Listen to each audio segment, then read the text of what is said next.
Esther chapter 4, 15 to 17. Then Esther told them to reply to Mordecai, "Go gather all the Jews who are present in Shushan and fast for me. Neither eat nor drink for 3 days, night or day. My maids and I will fast likewise, and so I will go to the king, which is against the law. Which is against the law.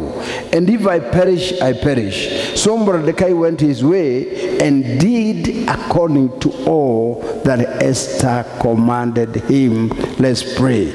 Baba wa mbinguni, mwokozi wetu na mfalme wetu, tazama tuko mbele zako wakati huu. Mungu wangu na baba yangu, katika jina la Yesu Kristo, tunakuomba ya kwamba neno hili ambalo tumelisoma uliweke pumzi, liwe hai mara tena, kwa sababu ni lako.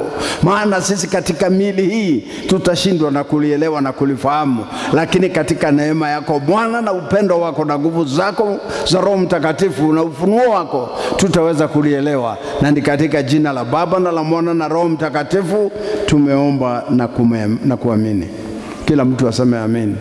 Nataka niongee mambo ambayo yatakusaidia. Nataka niongee mambo ambayo yatanisaidia mimi. Bwana Yesu asifiwe sana. Mambo ambayo yatanisaidia nikiwa dunia hii, na mambo ambayo yatanisaidia hata nikifika mbinguni. Nataka nikuambie rafiki yangu, tukiwa katika dunia hii tunahitaji kubarikiwa na Mungu. Tunahitaji mambo fulani yatendeke. Tunahitaji milima fulani iliyo mbele yetu iondoke. Wangapi wanakubaliana na mimi ya kwamba kuna milima tungependa ituondokee? Kuna milima mimi personally ningependa iniondokee. Hata kama mimi ni mhubiri, I've got some mountains that I would like to cast away into the lake according to the word of God. Na mambo mengine kwetu ni mazito kiasi ya kwamba tukiangalia tunaona hayawezekani, lakini maandiko inasema ya kwamba mambo yasiyowezekana na mwanadamu yatawezekana katika jina la Yesu. Halo? Kwa hivyo kile tunachohitaji ni kibali. We need favor from God, so that when we use the name of Jesus, it will act.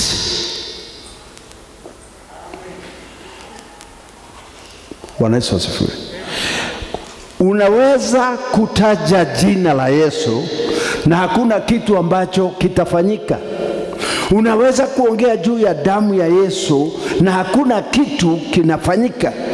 So what you basically need is the favor of God, is the will of God, so that when you mention the name of Jesus, something will happen.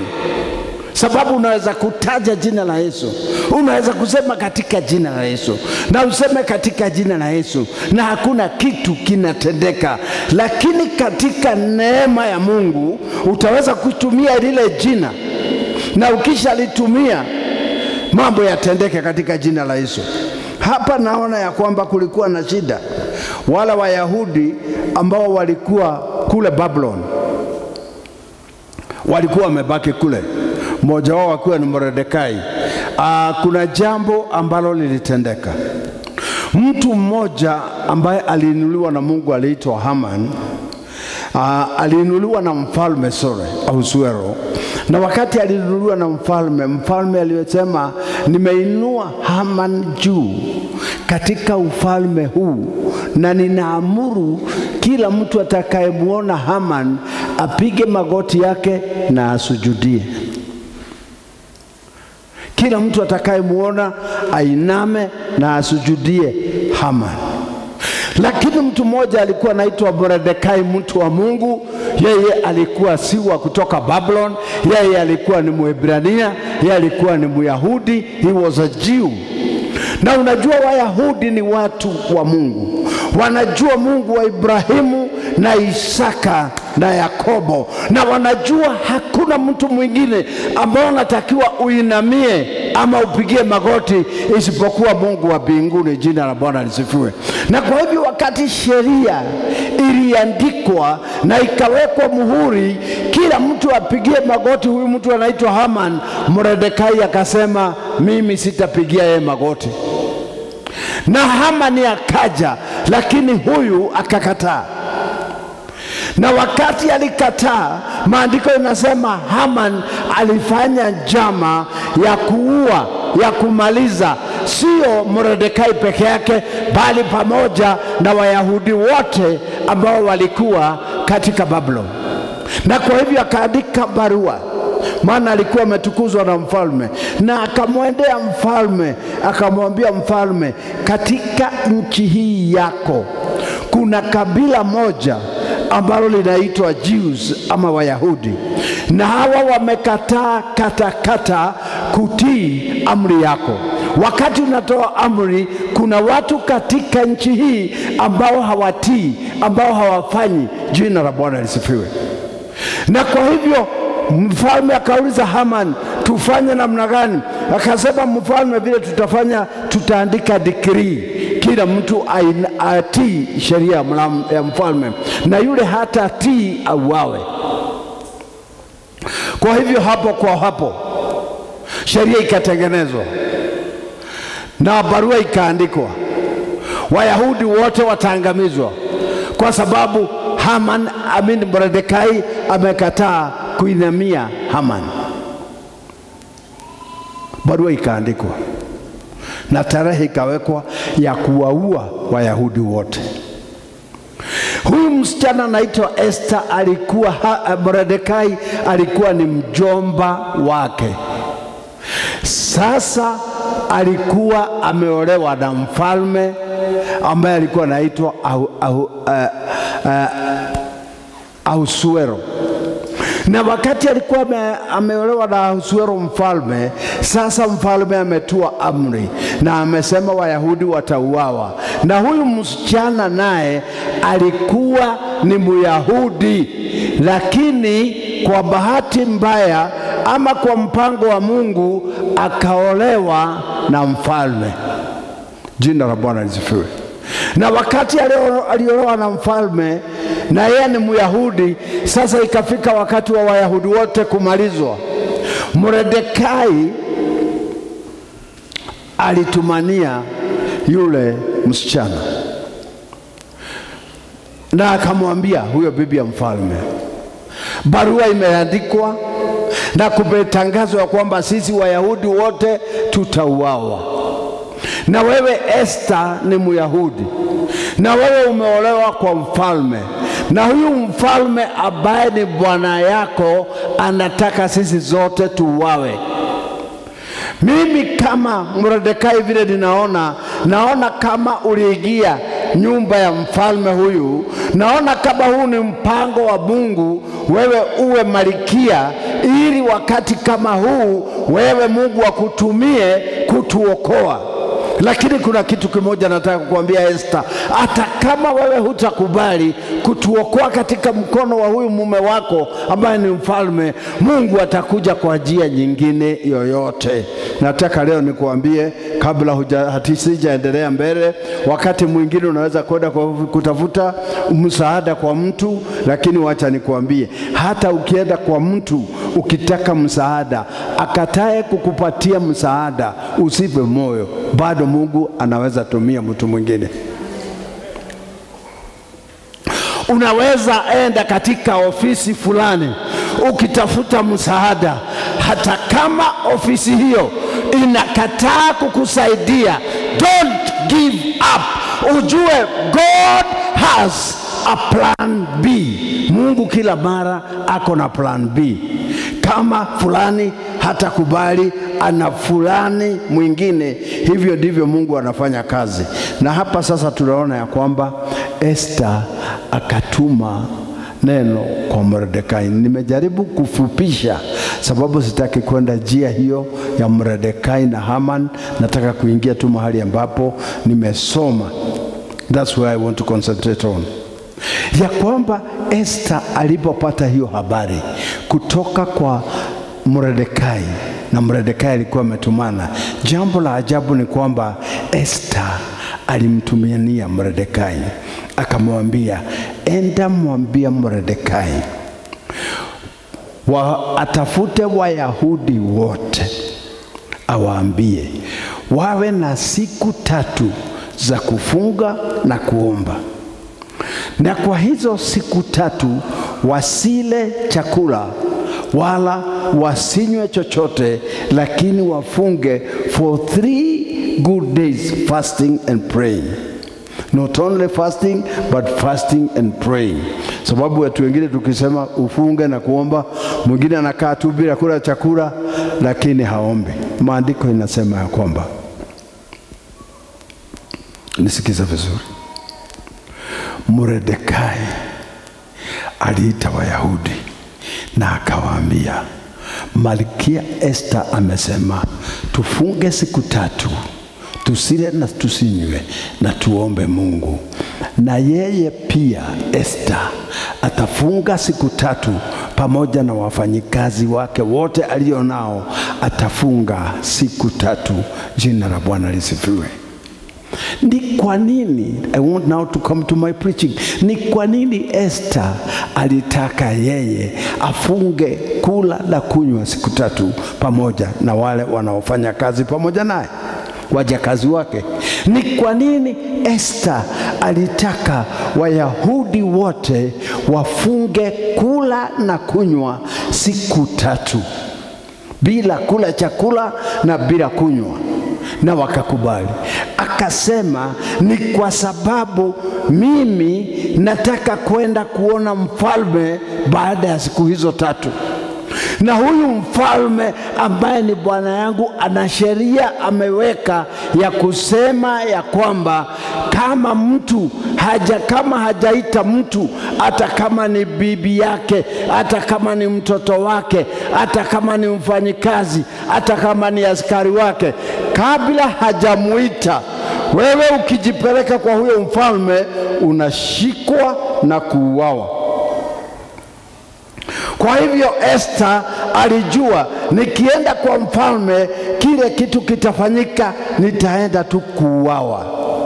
Lakini akajua hata kama mfalme amepitiza sheria kwamba mtu ambaye ataenda kumuona kama yeye hajamuita atamuua, najua kuna kitu kinaweza badilisha hiyo roho ya mfalme. Mungu wa mbinguni, Mungu wa Ibrahimu na Isaka, anaweza pindua hiyo roho ya mfalme ambaye alikuwa ni mkali, ambaye alikuwa ni mkatili. But Esther believed there is power somewhere that can turn around the heart of the king. There is some anointing somewhere which can turn the heart of the king, because what is impossible with man is possible with God. Niko hapa mchana wa leo kukuambia yale mambo ambayo unaona yamekulemea yanawezekana, yale mambo ambayo yamekushinda yanawezekana, kama utachukua njia ambayo ni sahihi ya kwenda mbele za Mungu. Labda umekaa nyumba ambao miaka mingi na unataka ya mawe. Labda umekomboa nyumba siku nyingi na unataka plot yako na nyumba yako. Labda mtoto wako ameenda kando na wewe na unataka aje laini. Labda bwana yako hamsikizani ama mume wako hamsikizani. I'm here to tell you, what is impossible with men is possible with God. Bwana Yesu asifiwe sana. Jambo ambalo haliwezekani na mwanadamu, Mungu ataweza kulitenda. Esther akasema, endeni muombe siku 3 na mimi niombe siku 3, baadaye nitaenda kinyume na sheria, kinyume na sheria ya mfalme, against the law. I'll risk my life. Mimi nitariski, kama ataniua aniue, kama hataniua sawa. Maandiko inasema wakafunga wote siku 3. Nisikiza vizuri, Esther alikuwa anatafuta nini? Esther alikuwa anatafuta nini? What actually was Esther looking for? Hasa kabisa Esther alikuwa anataka nini? Esther alikuwa anataka kitu tunaita kwa Kiingereza favor. Kila mtu sema favor. Sema favor. Nataka kusema favor. Favor. Kukubalika. Kukubalika. Unajua maisha ya dunia hii ni mtu akubalike. Kama huwezi kubalika katika dunia hii, utaishi na shida na matatizo. Ni lazima ukubalike kwa mume wako. Ni lazima ukubalike kwa mke wako. Ni lazima ukubalike kwa majirani wako. Hapo ukushika vile nilisema. Ni lazima ukubalike kwa majirani zako. Kama hutakubalika kwa majirani zako, kila mara kuku yako imeuawa. Bwana Yesu asifiwe sana. Kila mara, thank you very much Baba Tom. Kila mara kuku yako imeuawa na jirani. Kila mara mkondo yako imevunjwa mguu na majirani. Kila mara uko na makesi na majirani. Mara wamemwaga maji mabaya mbele zako. Wanafanya matendo yote kwa sababu kwao wewe huna kibali. Wewe hukubaliki. Hata katika kanisa kama hii lazima uambie Mungu akupatie favor na washirika wote. Mungu akupatie favor na wanaume. Mungu akupatie favor na wanawake. Mungu akupatie favor na wavulana. Mungu akupatie favor na wasichana. Favor! Kila mtu sema favor. Sema favor. Yes. Akipia mwingine favor. Kama huna favor, there is a problem. Hata kwenu nyumbani, muko na dada zenu, muko na dada zenu, muko na watu mliozaliwa nao. Kama huna favor, if God does not give you favor to your sisters, to your brothers, to your relatives, uko na shida my friend. Saa zote mnagombana na dada zako, mnagombana na ndugu zako, unagombana na anti wako, mnagombana na anko yako, wewe unagombana karibu na familia nzima. You don't have favor. Wakikuona wanataka watoroke, wakikuona hawakupendi, wakikuona wanasema huyu naye alitoka wapi, sababu huna favor. Hata pahali umeolewa, ambia Mungu akupatie favor mahali umeolewa. Unajua maneno mengine watu wanaongea kwa kutokujua, kwa kutokufahamu. Wakati unasikia mwanamke kama huyu anasema, mimi wanipende wasipende, sio hawa walinioa, niliolewa na nani? Anaitwaje? Mimi ni shege alinioa, sio watu hawa wengine wote wao. Mimi shege ndiye bwana yangu, sina haja na mtu mwingine. Huo ni ujinga namba 1.5. Leo na kuondoa ujinga utoke. Foolishness. Hapa nasema ati mimi najidrafua hikirie, nijidrafua alinioa, sina haja na brother yake, sina haja na sister yake. My friend, dakika ya mwisho you will pack and dakika ya mwisho watajiunga, utaenda. Lazima uombe favor. Wakikuona wanakupenda, wakikuona wanakupenda. Favor. Bwana Yesu asifiwe. Ukiwa mgonjwa, kila mtu anasema mama Masharia baba Masharia tunaenda kumuona, tunatuma pesa. Ako hospitali gani? Ako wapi? Na tumuombe. Uko na kitu kinaitwa favor, kukubalika. Bwana Yesu asifiwe. Huwezi kusema ati mimi yule nilioa ni mama Tom. Katika hii boma mimi nilioa mama Tom, waachane na mimi na njia zangu. That's a very wrong version of the life that we need to live. Wewe tafuta favor. Esther alitaka kitu kinaitwa favor. Favor, huwezi pata favor kwa urahisi. Mambo mengine hayatapatikana kwa urahisi. Ploti haitapatikana kwa urahisi.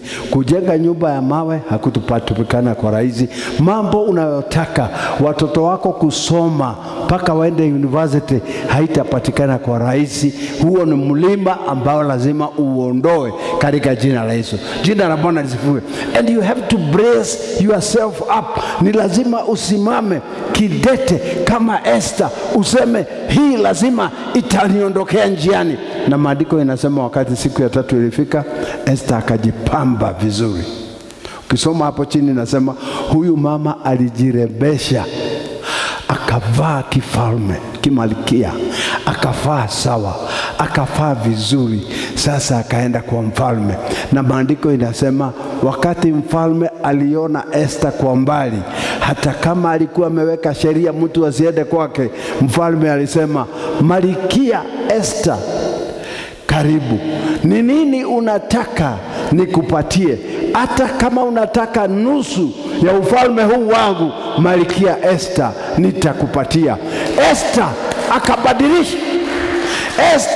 akabadilisha sheria ya mfalme, akabadilisha mawazo ya mfalme, akabadilisha ukali wa mfalme, mpaka mfalme akaongea na yeye na kumuuliza, Malkia Esther, karibu. What do you want me to do? Unataka nini Esther? Nikupatie. Malkia, nikupatie nusu ya ufalme wangu ama unataka nini? Naye alikuwa na akili, akamwambia, mimi nimekuja tu sababu ningetaka uje utembee kwangu leo jioni, nitengeneze sapa, ukuje ukule sapa kwangu, na ukuje na huyo mtu anaitwa Haman. Wewe kama ni mama, hapana ongea kuropokea bwana yako maneno. Eda na style, pole pole na akili. Esther kwanza aliomba. Ya pili, hawezi kuambia mfalme, sasa ulinioa ati mimi ni bibi yako na watu wetu wanauawa, sasa sikia mtu ameenda. No. Alimwambia mfalme, kama nikikubalika mbele zako na kuomba mfalme, uje leo jioni unitembelee, ukule chakula cha jioni kwangu. Mfalme akasema, sawa Malkia, hiyo tu. Hata nilikuwa nafikiri unataka ufalme huu wangu wote. Hiyo tu, kuja. Mfalme akatafuta mtu anaitwa Haman, akamwambia, Haman, leo jioni tunaenda kwa Malkia Esther kula sapa.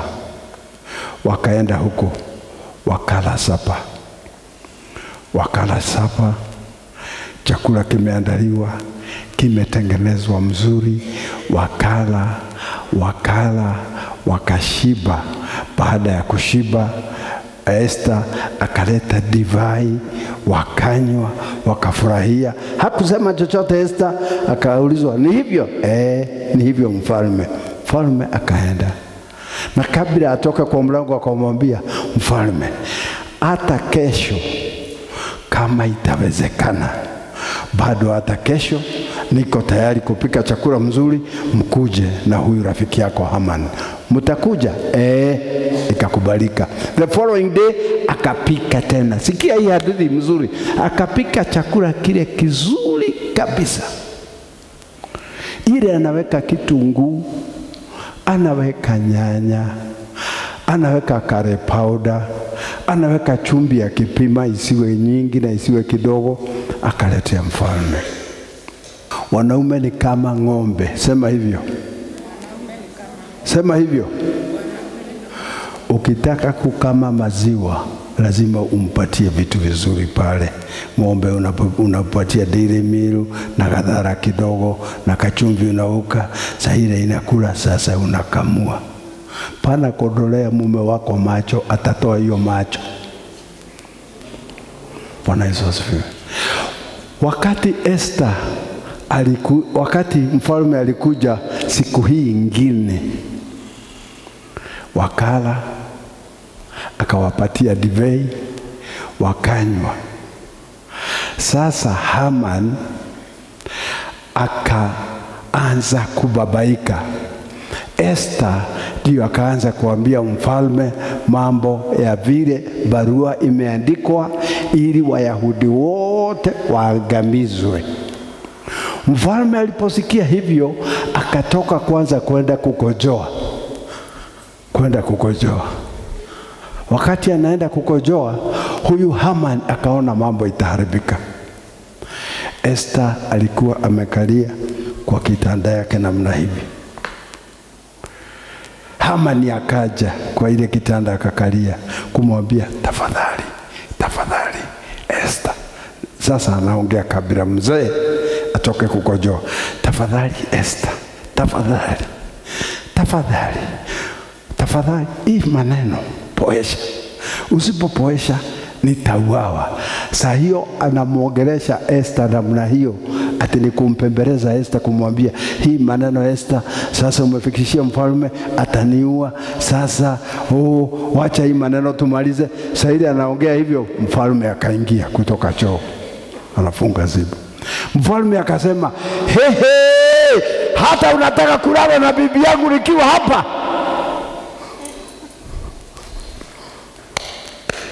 Alikuwa anampembeleza hii maneno ipoe. Lakini huyu alikuwa amekalia kitanda mahali walikuwa na mfalme. Toma ikalile kwa muthamaki na akaja akakaa hapo. Wakati mfalme aliingia akakuta wako karibu hapa.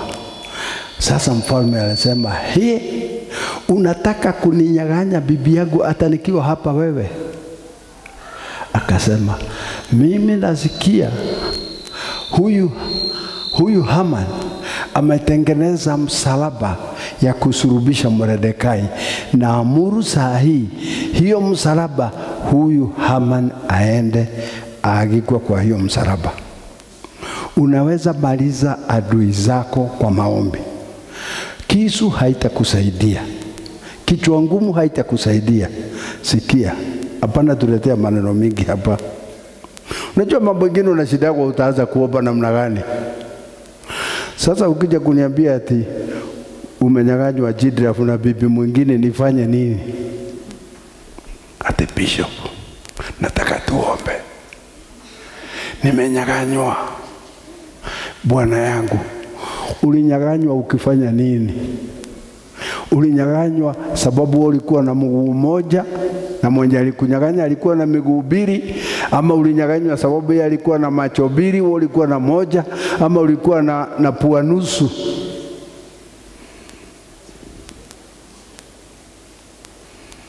Tini menyang'anywa. Unaenda huko, alafu sasa unataka sasa nifunge ati bwana yako arudi, ndio sababu unakuja kwangu. Tumenyang'anywa.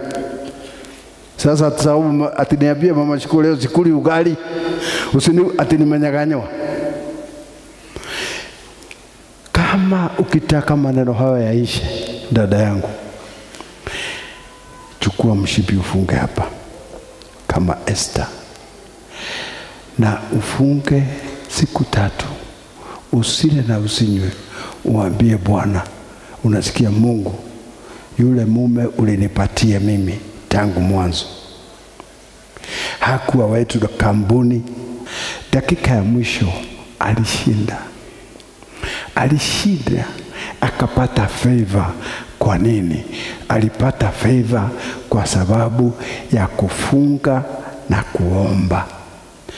Kama kuna jambo wa Kristo hawapendi, kama kuna jambo wa Kristo hawapendi, kama kuna kitu shetani hapendi, baba Wachira, kama kuna kitu shetani hapendi, ni kusikia ati baba Wachira umefunga leo hutakula chakula. Shetani atapambana na hiyo mpaka ukule chakula. Wakati umefunga, hata yule mtu mchoyo atakuita ukunywe chai yake. Hata yule mtu ambaye hajakununulia lunch, wakati umefunga atakwambia baba Wachira kuja kula kuku hapa. Shetani atatumia mbinu zote. Nisikia vizuri. Shetani atatumia mbinu zote ahakikishe hufungi na huombi. Hufungi na huombi. Shetani atahakikisha hufungi na huombi. Na wewe pia hupendi kufunga. Manake hutakula githeri yako mukimo, hiyo chakula hutakula. Lakini wacha nikuambia rafiki yangu, kama kuna kitu shetani anaogopa ni mtu ambaye anafunga na kuomba. Nani anasikia vile nasema? Kama unataka kubomoa milima, Kama unataka kupasua miamba, kile kitafanya upasue miamba ni kufunga na kuomba. Shetani kama kuna kitu anaogopa ni mtu ambaye anafunga na kuomba. Manake ukifunga na kuomba, Mungu atasikia liwe liwalo. Come what may, God will hear the prayer of fasting. Kama unafunga kula chakula mama, na uwezi funga siku moja, 2, 3, unasikia kama utakufa. Lakini kuna grace Mungu hulete. God brings a grace to fast. Sababu mimi nakumbuka wakati nafunga, siku ya kwanza nasikia kama nina njaa kidogo, kufika jioni na kuisha, kesho ninaendelea kawaida, and I can go as many times as I can. Kuna wakati nilikuwa na matatizo chungu nzima, vitu yangu ikachotwa, nini ikaharibika. Nilifunga siku 7. 7 good days. 7 good days.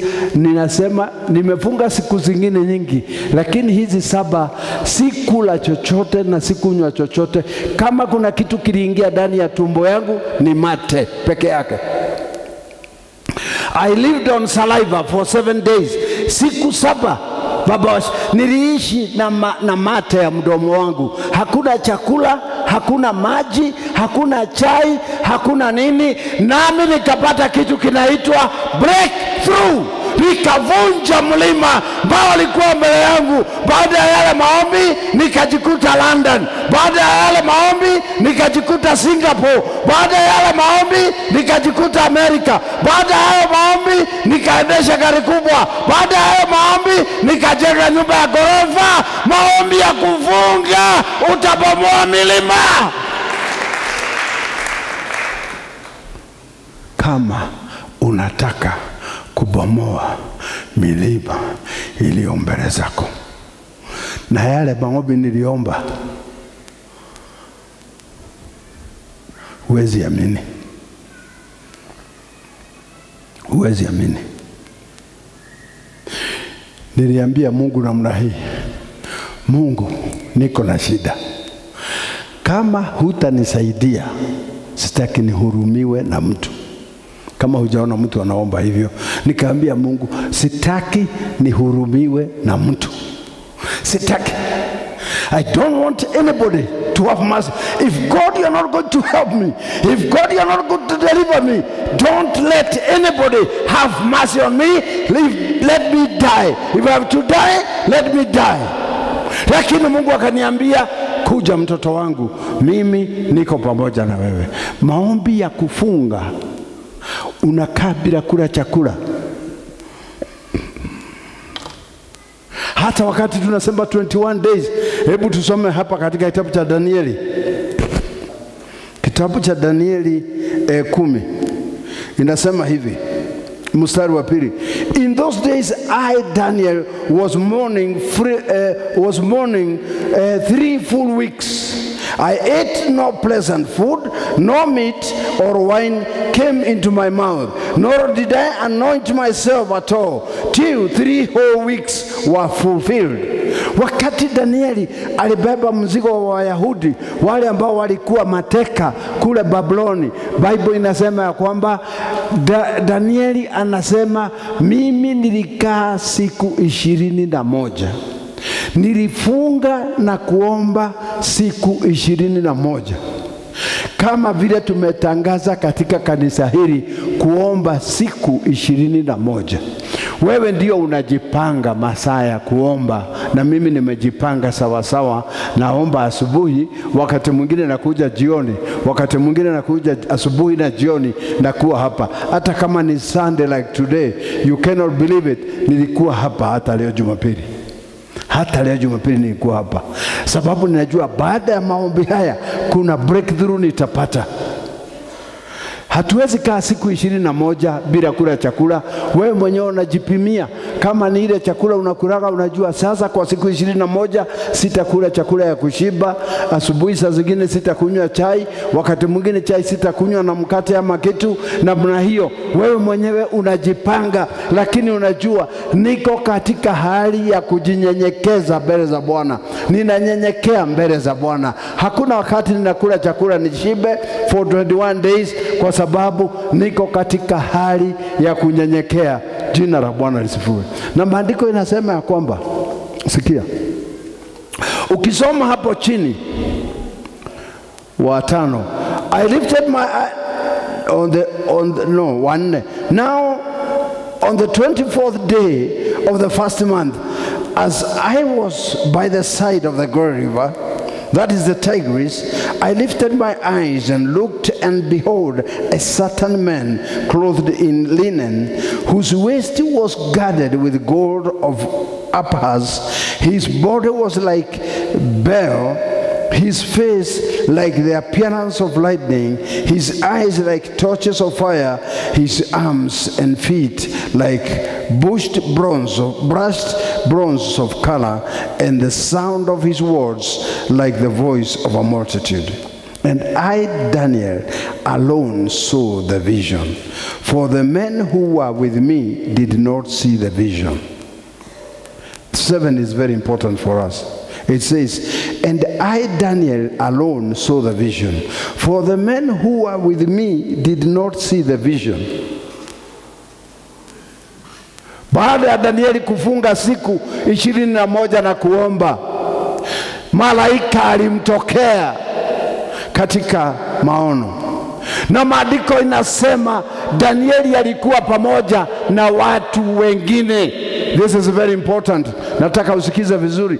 Danieli alikuwa na watu wengine, lakini Danieli anasema wakati malaika alikuja, hakuna mtu mwingine aliona malaika, ni mimi tu. Wale tulikuwa nao hawakuona malaika. Nani amesikia hapo?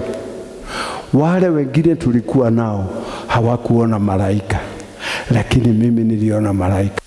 Yule ambaye alikuwa amefunga siku 21 ndiye aliona malaika. Wale ambao hawakufunga, malaika alikuja lakini hawakamuona. Danieli anasema wakati malaika alikuja, mimi nilimuona na akanizungumzia na akaniambia, Danieli, tangu siku ile uliamua kufunga kutafuta uso wa Bwana, hapo ndipo ulipata kibali mbele za Mungu, na akanituma nikuletee ujumbe. Lakini nikashikwa kule na yule shetani ambaye anaitwa mfalme wa anga, akanishika. Lakini leo nimefika kukuambia maombi yako yamesikizwa na Mungu. Jina la Bwana lisifiwe. Danieli alikuwa anaomba, amefunga 21 days. Kuna watu wengine walikuwa marafiki zake, lakini hawakufunga hata siku moja. Hao ambao hawakufunga, wakati malaika alikuja hawakumuona. Wale waliomuona ni wale tu waliofunga. Sahi nikikutangazia hapa ya kwamba katika kanisa hili tunaomba siku 21 asubuhi. Wale wanaweza asubuhi, wanaweza jioni. Wewe ambao huombi, nikisimama hapa niseme wewe ambao hukufunga siku 21, hukuomba siku 21, hutabarikiwa. Utasema bishop amenitabiria vibaya. I'm not trying to prophesy to you, lakini Mungu anapatia mtu ujira kulingana na ile kazi amefanya. Our God is so genuine. Our God is so faithful. He will pay you according to your labor. Huwezi kusikia kuna maombi kanisani ya siku 21, watu wanakuja asubuhi, wengine wanakuja jioni. Wewe huwezi kuja, wewe unaponda ugali tu, wewe unaponda ugali tu na shughuli zako na mambo yako, na baadaye wale waliomba wakibarikiwa na wewe ubarikiwe. Ni Biblia imesema hapa sahi. Ni Biblia imesema, sio mimi. Danieli anatoa ushuhuda, anasema.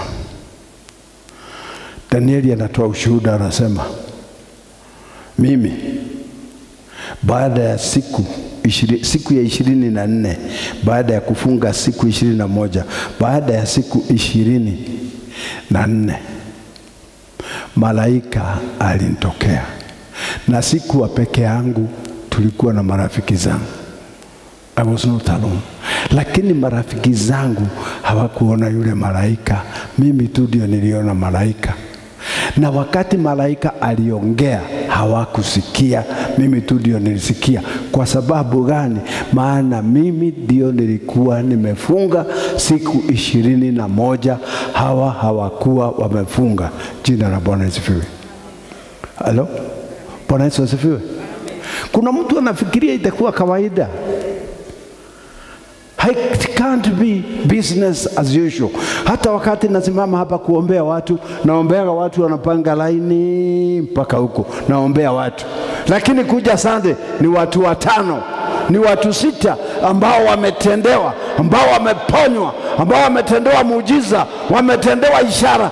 Kwa nini? Kwa sababu kabla waje hapa ni waombee, tayari walikuwa wamejipanga, walikuwa wameomba, walikuwa wamefunga, walikuwa wameambia Mungu, siku ya Jumapili mimi nitaenda kanisani kwetu na ninajua bishop wetu atatuombea, na baba, kabla ifike Jumapili mimi nataka nifunge siku 3 na niombe, ili nikifika Jumapili mimi nikupokea tu, nitapokea kutoka kwako. Jina la Bwana asifiwe. Halo? Na nikwambia, kama kuna kitu mwanadamu hapendi ni kufunga. Ni kufunga. Ni kufunga. Ni kufunga. Nisikize vizuri. Sababu kama kuna kitu shetani hataki kata ni ufunge. Kama kuna shida katika nyumba yako, my brother, my sister, funga. Ndiye Mungu, niko mbele zako sasa, utende. Wakati Yesu aliona ile kazi ilikuwa mbele yake kubwa ya kupigana na shetani na kuhubiri injili, alifunga kula na kunywa siku 40, 40 days. Yesu mwenyewe. Kitabu cha Yoeli kinasema namna hiyo. Yoeli 2:12 inasema, even now declares the Lord, return to me with all your heart, with fasting and weeping and mourning. Yoeli 2:12 inasema, hata sasa Mungu anasema hivi, nirudieni nyinyi kwa kulia na kuomba na kufunga.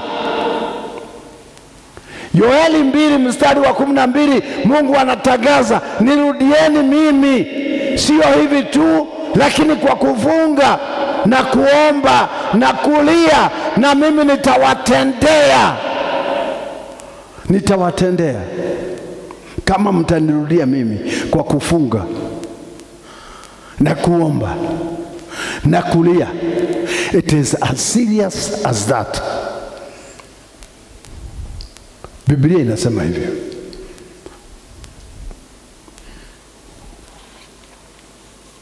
Kitabu cha Mathayo 4:2 inaongea vile Yesu alivyofunga kwa siku 40. Matthew chapter 4 verse 2. Yoeli 2:15. Joel chapter 2 verse 15 inasema, blow the trumpet in Zion, declare a holy fast, call a sacred assembly. Piga tarumbeta, uambie watu, sasa tunataka kufunga katika utakatifu. Sababu huwezi kusema unafunga na huko unafanya mambo mengine machafu na maovu na unasema unafunga, hiyo ni bure. Kama ni kufunga, it has to be a sacred assembly. Blow the trumpet in Zion, declare a holy fast. Ita kufunga na kuomba kwa watu ambao ni watakatifu. Call a sacred assembly. Ita watu ambao wanaamini Mungu. Ita watu ambao wana imani na Mungu. Ita watu ambao hawataki dhambi. Hao watu waite.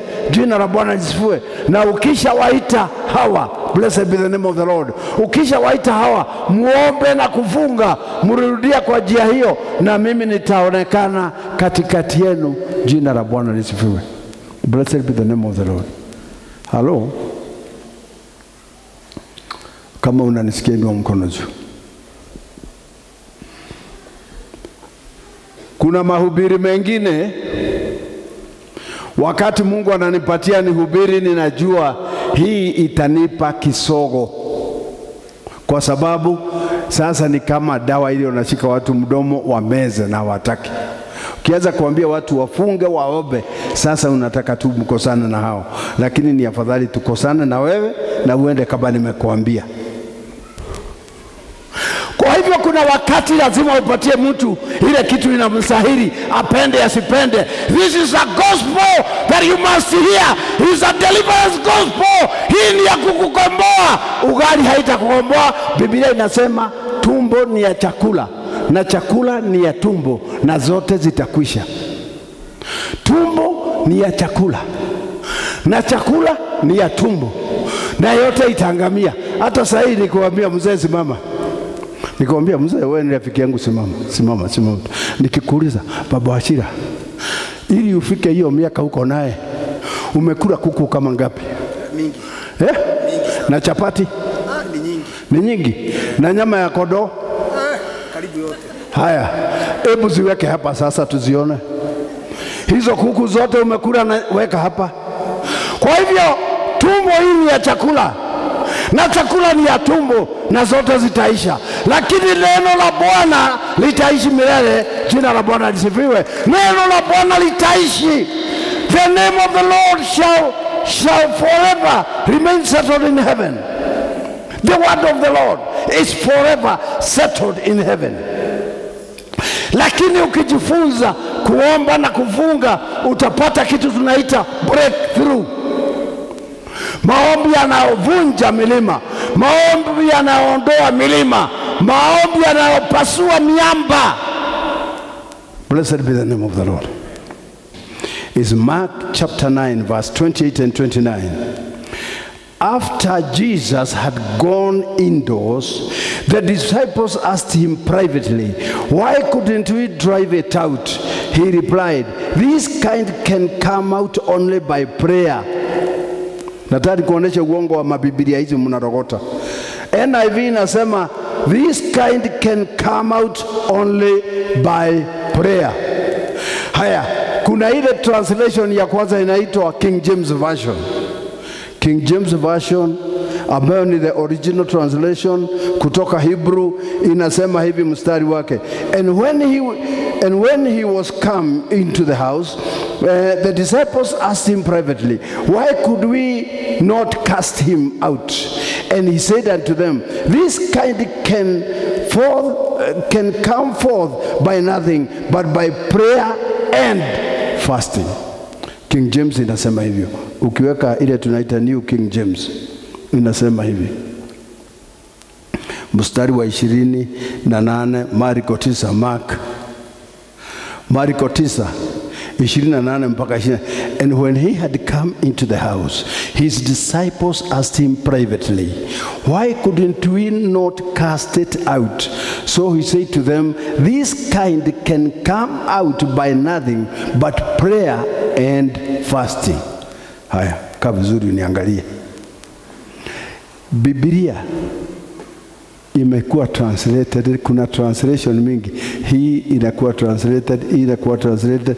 Ile tunaita NIV na ndio watu wanasoma sana kwa sababu Kiingereza kimefanywa rahisi. Inasema hii pepo, this kind can only come out by prayer. Haisemi fasting, inaficha. Hiyo Biblia NIV inaficha. Shetani hataki. Kwa nini? Kwa sababu huyu mzungu ambaye amepatiwa contract ya hizi Biblia tunaita NIV, ndiye amepatiwa contract ya printing. Yeye bado ndiye ana print zile magazines ambazo zinaweka wanawake wako uchi kule London. Yeye hawezi weka kitu mzuri kwa Biblia. Kwa hiyo Biblia wameondoa kama 12 verses which are sensitive, which have to do with salvation and prayer. Lakini New King James Version na King James Version inasema this kind of a demon, mapepo aina hizi haiwezi kutoka bila kufunga na kuomba. Sababu wale wanafunzi walikuwa wameletewa mtoto na waliletewa mtoto na mzee mmoja, na huyu mtoto alikuwa anaanguka na ugonjwa wa kifafa, akianguka ni kama amekufa. Na wale wanafunzi wa Yesu wakajaribu kutoa ile pepo, wakashindwa. Na baada ya siku kama 3 Yesu akaja akitoka juu ya mlima, the mountain of transfiguration.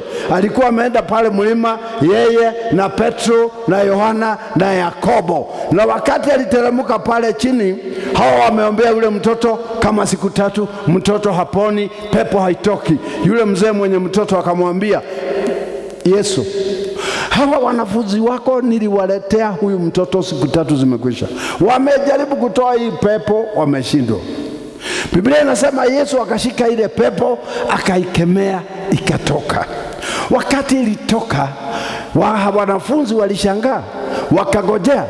Wakati Yesu alikuwa ameenda katika nyumba na ameketi, wakati wa kupumzika, wakamwendea, wakamwambia Yesu, ni kwa nini ile pepo wakati ulikuja ukaikemea ilitoka, na sisi tulikuwa tumeijaribu siku 3 ikakataa kutoka?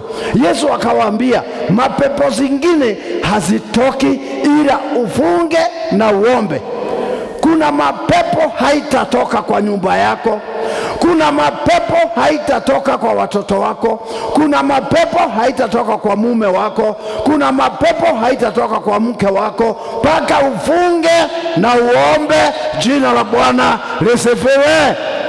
Kama unataka favor kwa watu yenu, kwa majirani yako, kwa watu wa Elbagon, kama unataka favor, lazima uombe na ufunge, uambie Mungu Baba, Mwana na Roho Mtakatifu, nimefunga kwa sababu nataka favor. Nataka favor na majirani hawa ninaishi nao. Daudi aliomba siku moja, akaambia Mungu, kuna kitu na kuomba, nataka maadui zangu wote wawe marafiki zangu. Wengi wetu hatuombe hivyo, lakini Daudi aliomba hivyo, akasema, Bwana Mungu, kuna kitu na kuomba, nataka maadui zangu wote wawe marafiki zangu. Hiyo ni favor. I want favor with my enemies. Nataka kibali na maadui zangu, wale hawanipendi, nataka kibali. Recho Mbogwa, funga siku 3, uambie Mungu, Bwana umenipatia hii duka, nataka favor yako. Nataka wakati mtu anapita, nikiwa na favor ataingia kwa duka yangu, nikiwa na favor atanunua kwangu, kama sina favor watanipita pita. Jina la Bwana lisifiwe. Halo, Bwana asifiwe. Ukiona mtu anafunga na kuomba, amekomaa katika neno la Mungu, amejua jinsi ya kujipatia mambo kwa Mungu. Ujumbe huu na kuhubiria kwa sababu wakati tunapopitia mambo mengi, wakati kuna janga nyingi kama sasa, maana mimi nasikia kwa hii masikio, nasikia kuna mtu ameua mtoto wake. Jana niliona mama moja, nafikiri mlimuona, ameua mtoto wake akimnyonga. Alipoulizwa kwa nini umenyonga mtoto, alisema nilikuwa namtoa mapepo. Unaua mtoto. Mume anaua mke, mke anaua mume. Mambo haya yako katika sisi. Mambo haya yako na sisi mahali tuko. Kuna stress zinakuja kwa sababu ya mtoto wako. Kuna stress zinakuja kwa sababu ya bibi yako. Kuna stress zinakuja kwa sababu ya majirani zako. Kama tukifunga na kuomba, tutazikemea na zitatuondokea katika jina la Yesu. Zitatuondokea. Mara unasikia mwingine amesingiziwa jambo, kesi ndio hii. Bwana Yesu asifiwe. Juzi huyu mzee amepata shida, tulikuwa naomba. Huyu baba Tom, mtoto wake anaendesha pikipiki. Hii mnaita boda boda. Anakuta msichana anamwambia nipeleke nyumbani, anampeleka. Anamuacha mahali amemwambia, na kijana akarudi kubeba watu huko. Kumbe wakati mtoto aliwekwa hapo, hakuenda kwao, alienda njia zingine. Sasa wanaenda shika mtoto. Sasa watu wengine wadudhi wanasema, huyu si alipeleka mtoto na akarudi hapa. Kabla hakuna, huyu ndiye anajua mahali yako. Sasa ukibeba mtu Wewe ndio unajua mahali anaenda. Kuna mambo mengi na yanatuzunguka sisi zote. Kile kitakacho tuokoa na mambo haya ni kitu kinaitwa maombi. Unaona watoto wameingia katika kunywa pombe, wameingia katika madawa za kulevya, wameingia katika mambo maovu. Huo ni mlima ambao umetuzunguka kama wazazi. Lakini katika kuomba na kufunga, hii milima itatuondokea katika jina la Yesu. Kuna milima inaitwa blood pressure, kuna milima inaitwa ugonjwa wa sukari, kuna milima ya magonjwa aina mbalimbali. Na wewe unakaa na ule ugonjwa, ambia ule ugonjwa, sasa nimekujua, sasa utahama katika jina la Yesu. Umenihangaisha, lakini sasa funga vilago katika jina la Yesu. Yesu akasema mapepo mengine hayatatoka, hayataenda, lakini lazima utaomba na kufunga. Bwana Yesu asifiwe. Halo? Halo? Kuna mapepo mengine ni kama yamelewa pombe. Wakati unaambia shindwe, ndio kana kuongea Naambia shindwe. Toka. Toka. Sema. Unasema nini? Unasema nini? Shindwe. Enda kuzimu. Kuzimu ni wapi? Hebu niambie kuzimu ni wapi? Njia ni wapi? Pepo anakuambia hivi. Mwalimu, kuna tupepo tugine ukikaambiwa shida, ukikaambiwa katoke, sasa kana kukalia na style. Sasa ndio kana kuangalia na style. Ate. Enda kuzimu katika jina la Yesu. Kuzimu ni wapi? Njia kwenda kuzimu inakaaga wapi? Wewe ndio unajua.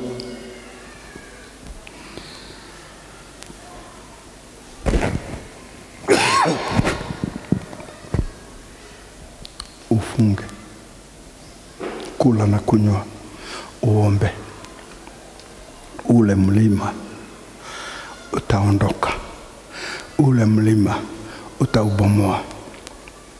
Tusimame juu katika jina la Yesu. Mbele za Mungu, let us surrender before the Almighty God. I feel an anointing in this place, and I feel that God is about to do something. Something is about to break in this church. Nasikia kuna nguvu ya kutenda ishara na miujiza katika jina la Yesu Kristo. Mungu Baba, Mwana na Roho Mtakatifu, nakabidhi watu hawa mikononi mwako katika jina la Yesu, nikijua kwamba Baba wewe ni jana, leo na hata milele. Tazama, tunatafuta grace. We need your favor. Tunataka neema ya kuweza kufunga na kuomba hili milima iliyo mbele zetu ikaondoka, ikatuondokea. Mapepo yaliyo mbele zetu yaweze kuondoka katika jina la Baba na la Mwana na la Roho Mtakatifu. Bwana, kila aina za magonjwa, kila aina za mateso, kila aina za maumivu, Bwana, tusimama kinyume leo tukitangaza neema zako, hata kwa wale wanasikia, hata kwa wale wanaona katika runinga, katika Facebook, katika WhatsApp, wale wanaomba Bwana, wale wanaona Bwana, wote tunawaombea katika jina la Yesu Kristo Mwokozi. Tunaombea neema, baraka za kazi, wale wako Uingereza, wale wako Amerika, wale wako Kenya, wale wako Uganda, wale wako kila pahali East Africa. Father, in the name of Jesus, tunabomoa madhabahu yanayosimama kinyume nao katika jina la Yesu. Tuombea familia zao, wale walioko Amerika. Tuombea biashara zao, wale walioko Amerika, wale walioko Uingereza, wale ambao wako katika Europe yote na mataifa mbalimbali, hata Germany. Bwana, tunawaombea wote tukijua Jehova unawabariki, na ni katika jina la Baba na la Mwana na Roho Mtakatifu tumeomba na tumeamini. Tupigie Bwana Yesu. Tupigie Bwana Yesu makofi mazuri. Shangwe na vigelegele. I feel convinced in my heart. Mimi nasikia katika roho yangu kuna mambo Mungu ametutendea katika jina la Yesu. Wangapi wanaamini kuna jambo? Jambo la pili, Mungu ametufundisha na tumejua jinsi ya kubomoa milima, jinsi ya kubomoa mambo mazito. Usikae na jambo ambalo unaona unataka kuliondoa. Usikae na jambo ambalo linakupatia stress. Usikae na jambo ambalo linakupatia pressure. Usikae kwa nyumba ambayo ni kidogo na watoto wako. Funga siku 2-3, ambia Mungu, nataka nyumba mzuri, nataka plot, nataka pikipiki, nataka kuendesha gari, nataka watoto wangu wasome. Yale utamwambia Mungu, hiyo milima itakuondokea na utabarikiwa katika jina la Yesu. Tupige Bwana Yesu. Amen. Let us sit down.